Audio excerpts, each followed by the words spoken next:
Hi, welcome back to our series Words That Changed My Life. In the previous message, we learned about David's time in the cave of Adullam. We learned God will not allow you to enter a cave for nothing, as many essential things can be revealed in a place like a cave. Once we are in a position to receive all the hidden treasures to be found within the cave, we learn how to take a step forward in designing our lives in a way that will fulfill and makes us helpful to others. And one of the main aspects of such a life is to learn how to be successful in our relationships with people. In 1936, Dale Carnegie published a book called How to Win Friends and Influence People. Over 30 million copies have been sold worldwide, showing people's desires to live better with each other and the world around them. However, today I will tell you another story that has been used by God to change my life. And this story will show you that many centuries ago, in only 5 verses, Jesus had already taught us a wonderful lesson on how to get along with people. That is why I call this message Successful Relationships.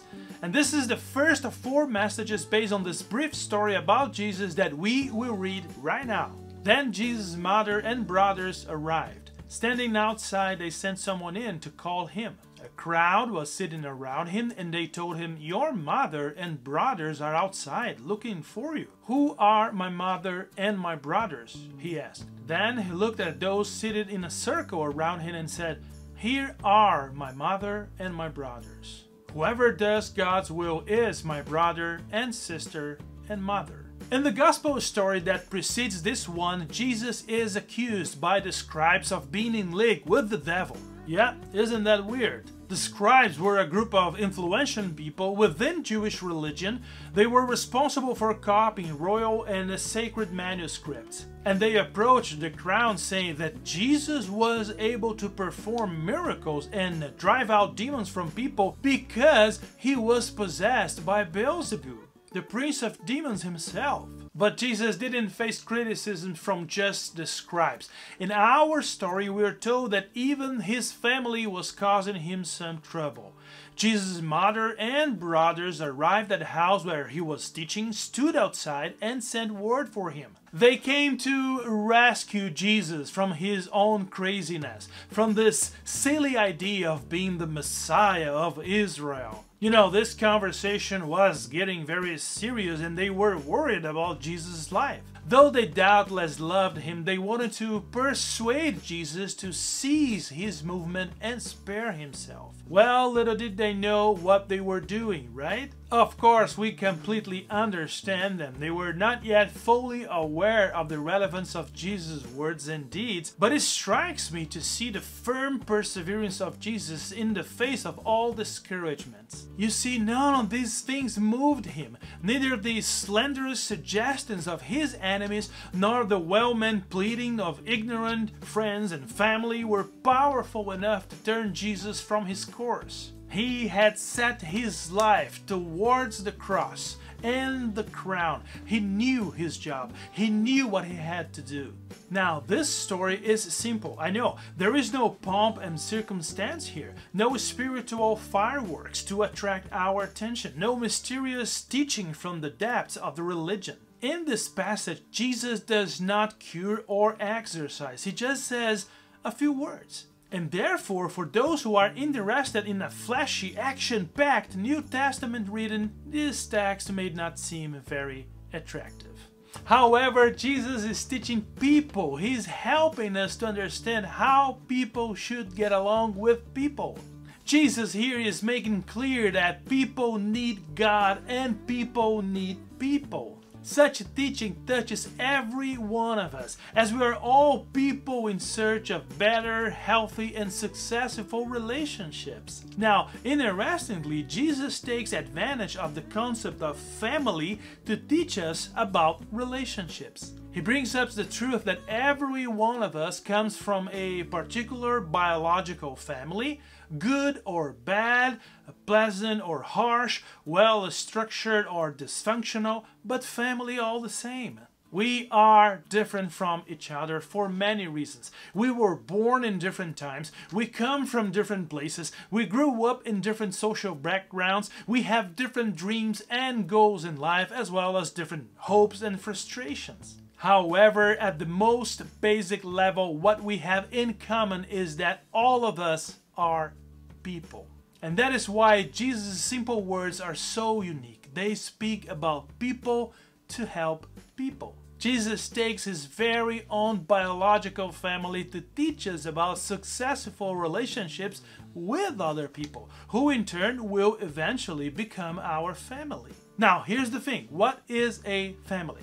Family is the cellular matter of society, that is the first living cell. Family is the crucible in which we learn many things. We learn about life, we are strengthened, we make mistakes, we learn about forgiveness, and we try it all over again. And in this sense, society is totally dependent on the family. However, living as a family is not an easy task. You know about that, right? Who has never asked, why is my family so troubled?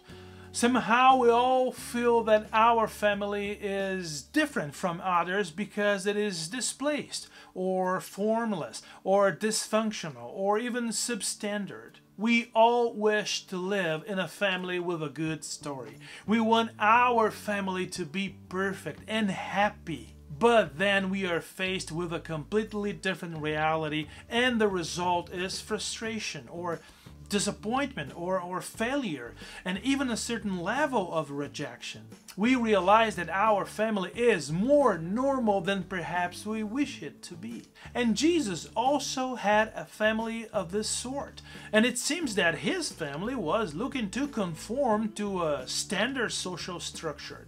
They too wanted to be a decent family. For this reason, they made a harsh judgment on Jesus by telling people that he was out of his mind, according to verse 21. And then an inevitable tension arises in the scene described in the text we just read. Imagine just for a moment what it must have been like when Jesus' family got to the house. There were people inside the house, sitting at Jesus' feet, listening to his teaching, but there were people outside the house too, and a lot of them, because verse 20 says, "Then Jesus entered the house, and again a crowd gathered so that he and his disciples were not even able to eat."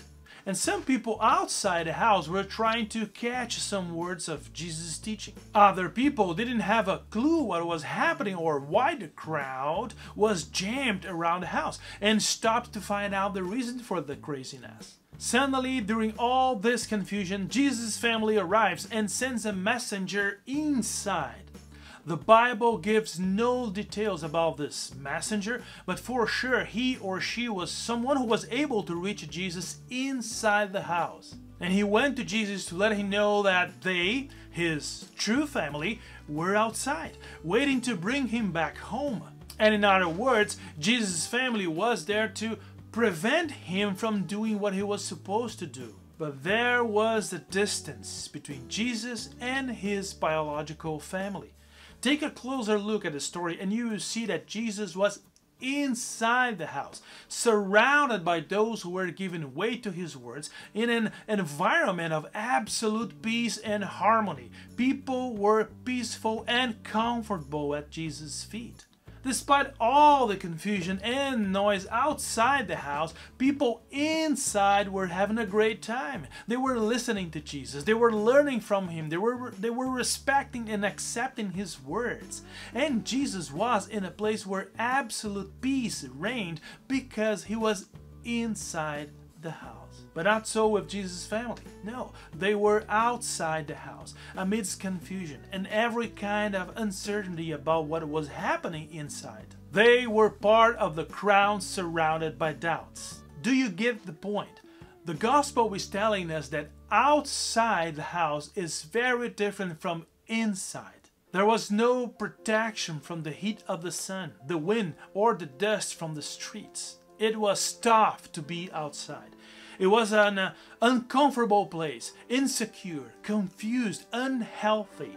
It was full of people who could not hear Jesus' words, for they didn't have access to him. They were searching for something, but they had no idea what. Inside, there was peace. There was harmony. There was salvation. Outside, there was a struggle. There was confusion. There was condemnation. And here's the subtle but crucial thing you can't afford to miss. By sending a messenger to call Jesus from inside to outside, his family was ultimately bringing inside the house the whole atmosphere of crisis and confusion that reigned outside the house. Jesus is suddenly exposed to an atmosphere of crisis brought by a messenger who came from outside with a challenging messaging, trying to stop him from teaching. And Jesus faces a very delicate and critical situation. What should he do?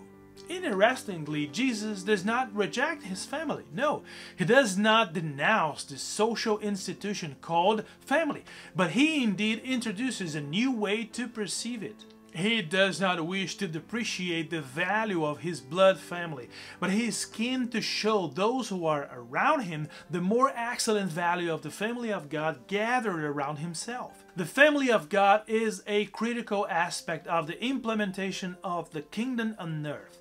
The gospel are crystal clear about that. God is the father of his people, men and women who are called to become sons and daughters of God.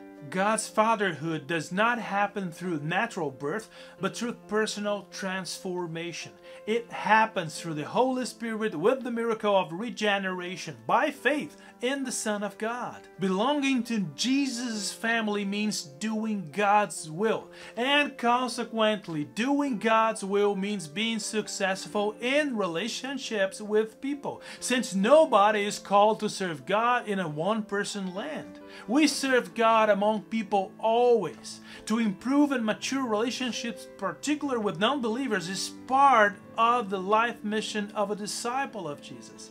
And in this regard, this story discloses 3 important attitudes that helps us to have successful relationships in all areas of life, with all kinds of people, in any type of relationship.